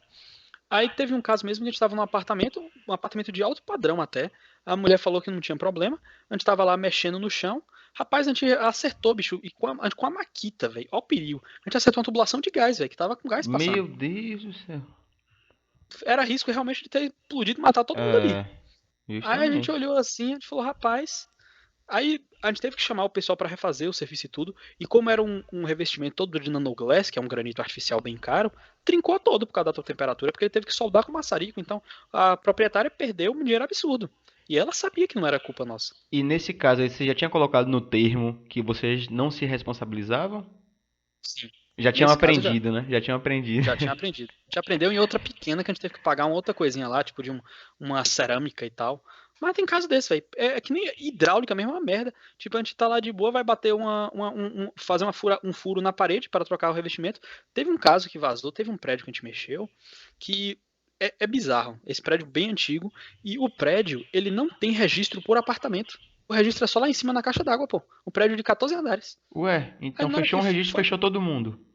E exatamente, o registro fica lá em cima. Então, a gente tava fazendo um serviço lá, estourou, meu amigo, até fechar, e os caras botou um cano de 100 pra descer água de coluna. A pressão, pô, era um negócio assim que não tinha condição não, pô. Tava fazendo a gente voar, basicamente, de água.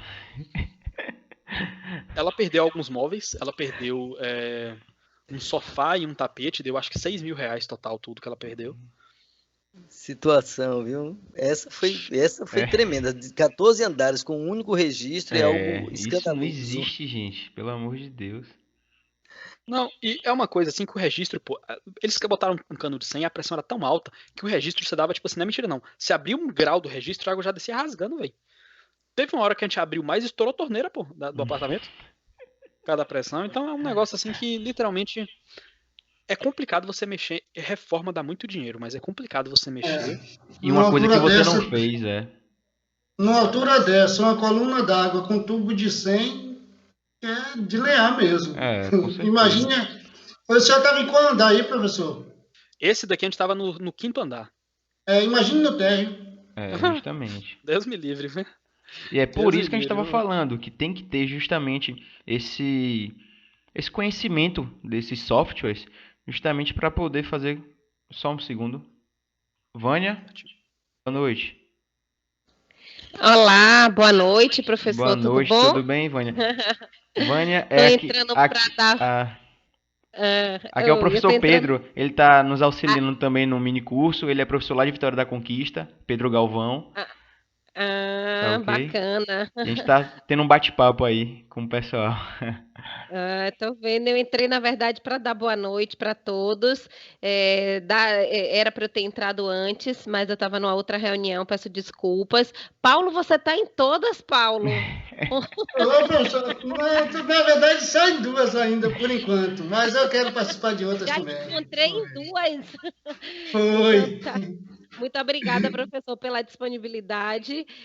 Vim me apresentar. Para quem não me conhece, eu sou a diretora da instituição. Eu estou vendo que o público está pequeno e está restrito. Eu acredito que é os nossos alunos. Então, é só dar uma boa noite mesmo. Se alguém precisar de algum tipo de informação, pode me acionar. Meu contato, eu acho que todos os alunos já têm. Quem não tiver, pode pegar com o líder da turma. Eu estou vendo que tem Luciano, Paulo, todo Joaci. Eu sei que vocês todos têm meu contato. Boa noite, então, bons minicursos. É uma pena que o público está pequeno, porque nós estamos oferecendo minicursos maravilhosos e essa qualificação, infelizmente, quem não está participando está perdendo. Então, vocês que estão, vocês que estão participando, parabéns, é isso aí. Eu acho que nesse momento que nós estamos vivendo, a qualificação é a única coisa que vai fazer com que, depois que tudo isso passar, a gente consiga dar sequência à nossa vida, retomar as nossas atividades, buscar uma requalificação mesmo e uma recolocação no mercado de trabalho. Então, bom mini curso para vocês, professores, boa noite, boa aula. Muito obrigado. E muito obrigado, viu? Obrigado, tchau, tchau. Vânia. Qualquer coisa, boa noite, Vânia, obrigado. Eu vou estar em outros, com fé em Deus. Aproveite. Estão passando a lista de presença? Eu baixei aqui a lista já.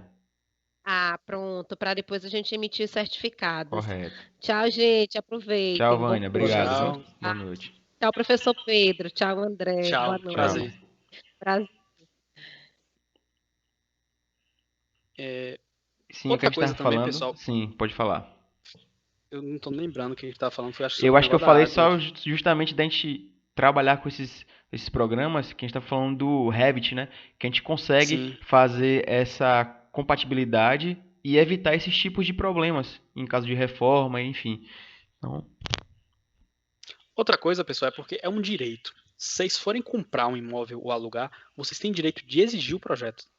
Não da forma, por exemplo, do arquivo de CAD, mas pelo menos em forma de PDF ou na planta mesmo física, vocês têm direito de exigir. Tá aí, isso aí eu não sabia não. Tem. Mesmo no aluguel você tem direito de pedir isso? Tem, porque isso é uma coisa que é interessante, porque até isso é uma norma que existe. Quando você vai fornecer um apartamento ou alugado ou para vender, você tem que entregar junto o manual do proprietário. E do proprietário ou do locatário. E esse manual, ele dá algumas instruções, porque que acontece? Nenhuma construtora vai dar garantia vitalícia de certos itens se o proprietário não utilizar de forma corretamente. E assim como um imóvel, é como se fosse um automóvel. Você tem um manual. Se você não cumprir certas recomendações do manual, você perde a garantia. E a mesma coisa acontece quando você vai fazer com a edificação. Então você recebe o manual. Nesse manual vai ter a planta, então mostra, por exemplo, que.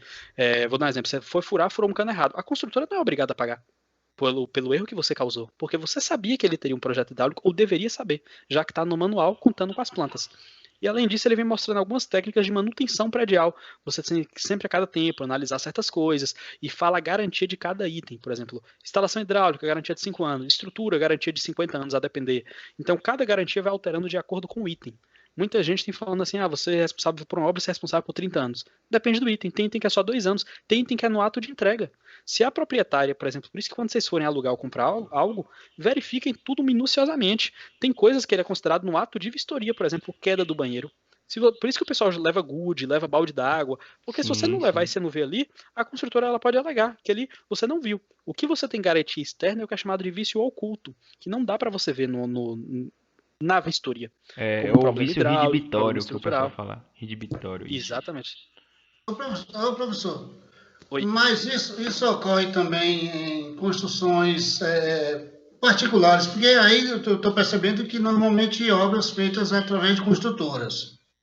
Mas, principalmente aqui no interior, tem muita construção feita por administração do proprietário mesmo, do pedreiro, o engenheiro responsável pela obra e coisa e tal. Isso também vale para essas obras?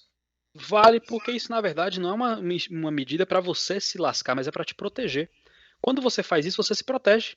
Porque ele está com um termo garantido que você está falando, que ele só tem garantia de tal coisa. Porque senão, a gente sabe que infelizmente a justiça no nosso país, ela é de lascar. Então você querendo ou não ser um pequeno construtor, construir uma casa, o cara te bota na justiça. Se você não tiver mostrado para ele que a garantia era a respeito disso, e ele tiver qualquer conversa no WhatsApp ou qualquer coisa você falando que quer resolver, você está lascado, entendeu? Então tudo que a gente faz hoje em dia nisso de construtora é para a construtora se proteger. Principalmente como a gente vê grandes incorporadoras, elas não querem dar nada para ninguém.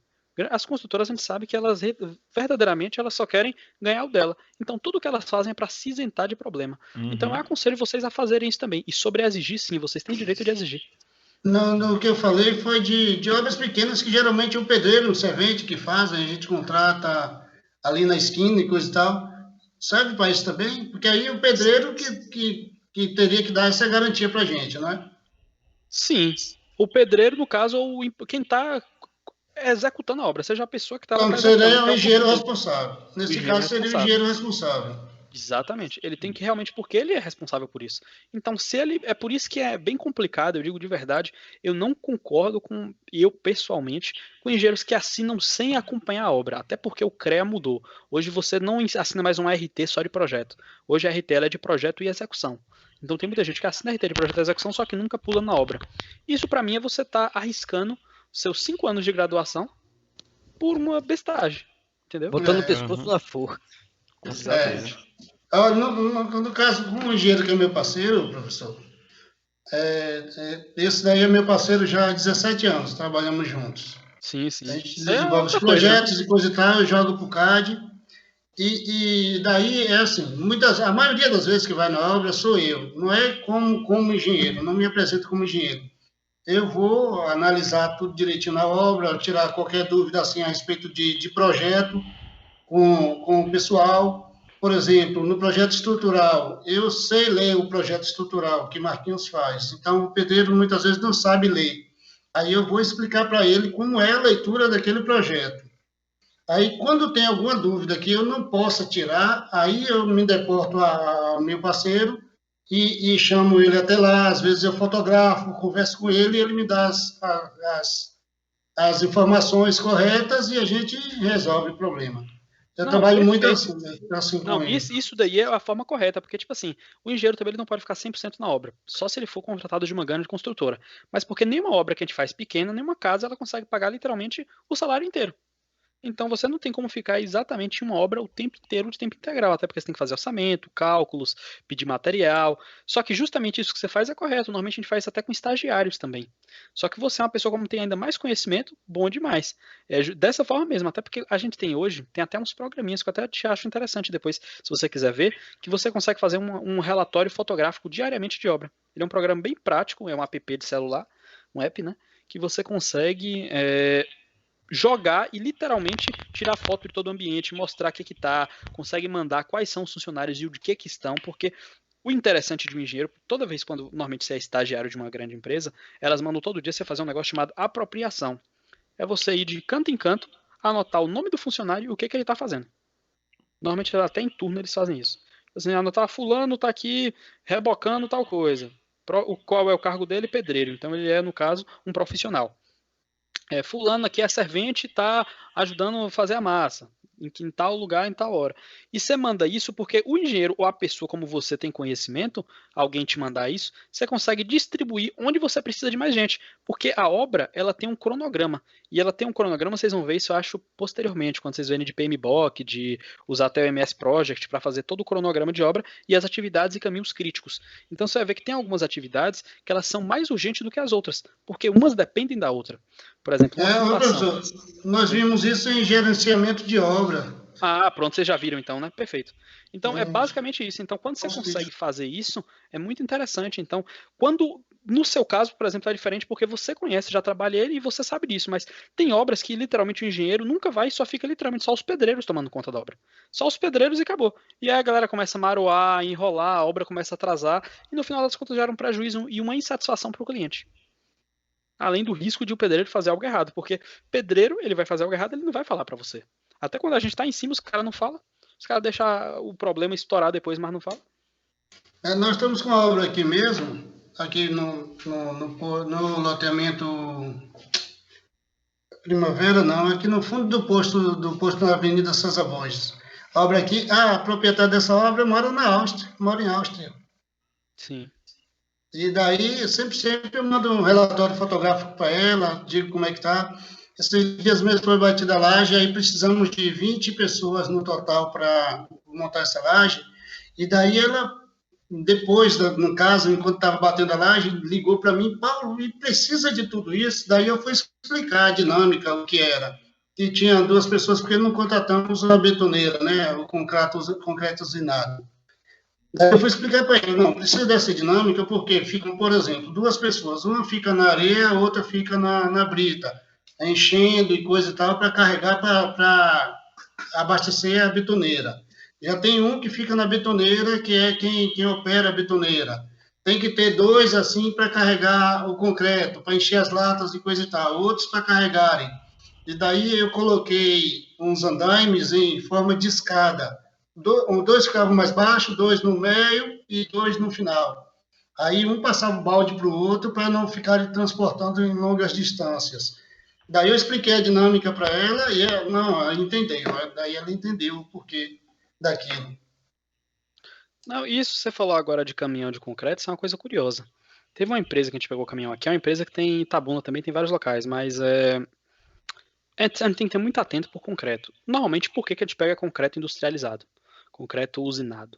Primeiro, por causa do coeficiente de segurança. Quando a gente vê o coeficiente de segurança do concreto usinado, ele é menor. Por quê? Porque ele é um concreto que ele é feito em proporções de máquina, digamos assim. Então, a chance dele dar errado é menor, mas ainda existe. Então, a gente considera que seja um concreto que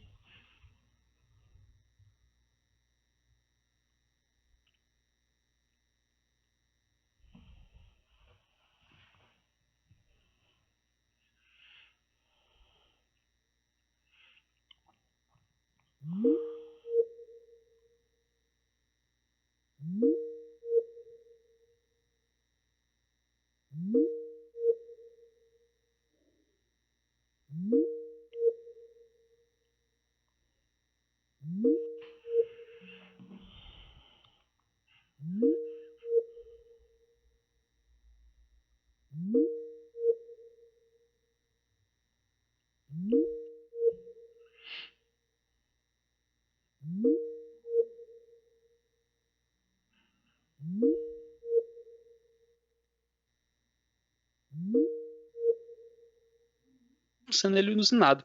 Porque tem chance de dar erro sim, então realmente tem que ser algo visível. Outra vez na obra que eu estava, tinha escorado, a gente escorou bastante com escora metálica, a laje, foi bater a laje, na hora que estava jogando concreto, as escoras começaram a ceder e entortar, flambar as escoras, na hora que viu a laje desceu, e a gente já tinha concretado a laje. A gente teve que pegar um macaco hidráulico, meter por baixo da laje e levantar ela para a posição original.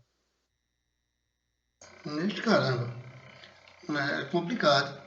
E a diária de um laboratorista é pouco assim, É barato. É barato É a diária do barato laboratorista. demais. E vale muito a pena, velho. É uma diária de servente, praticamente. Exatamente. E vale a pena porque você está fazendo seus corpos de prova e porque a vale empresa ela muito. já faz o delas. Por exemplo, você contratar uma usina, ela já faz os delas. Você faz o seu. Outra coisa interessante é você fazer o mapa de concretagem. Se for pedir vários caminhões, você marca na laje até onde foi cada caminhão e tudo. Te faz um desenhozinho, pega a planta, imprime no A4 e começa tipo pintar. Pinta aqui de uma cor, aqui no meio de outra cor e aqui de outra cor, mostrando realmente o mapa de concreto. Porque para você saber se tiver qualquer problema de qual foi. Isso tudo a gente faz para se resguardar. Engenharia civil é uma profissão, na verdade, engenharia de forma geral, profissão muito boa. É uma profissão assim que exige um intelecto muito bom, mas a responsabilidade é muito alta, porque você lida com variáveis absurdas mesmo. Tanto que o índice de estresse na profissão é gritante. E por isso a gente tem que fazer tudo o que puder para se resguardar. Tudo que você puder, literalmente, para se resguardar de problema, evite. Teve um professor nosso que falou no início do curso que um erro médico mata às vezes uma pessoa apenas. E um erro de um engenheiro às vezes mata centenas, milhares de pessoas ao mesmo tempo. Exatamente. E além disso, é porque é o seguinte, na medicina, só quem vai saber o que aconteceu de fato é quem estava no centro cirúrgico. Se foi um erro do médico, se não foi. Na construção não tem como esconder. Você não tem como esconder. Então, tipo assim, sua responsabilidade é maior, porque você literalmente vai tá lidando com a parte financeira do cliente inteiro, os sonhos da pessoa, e a pessoa vai passar.